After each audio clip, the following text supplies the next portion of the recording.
জলাবদ্ধতা নিরসনে চট্টগ্রাম নগরীতে ৩৬টি খাল সংস্কার করেছে সিডিএ। এর বাইরে আরও ১৯টি খাল পরিষ্কার কাজ শুরু করেছে সিটি কর্পোরেশন, জানিয়েছেন মেয়র ডাক্তার শাহাদাত হোসেন। দুপুরে চট্টগ্রামের মাদারবাড়ি এলাকায় খাল পরিষ্কার কর্মসূচির উদ্বোধন করে একথা বলেন তিনি।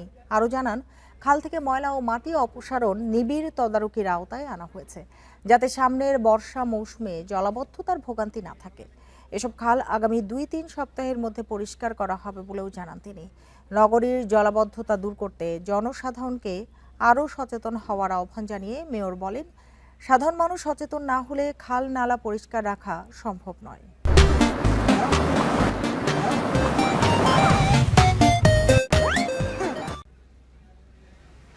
১৫ দিন থেকে ১ মাস লাগবে ক্লিন করতে, আরও হয়তো বেশি সময় লাগবে।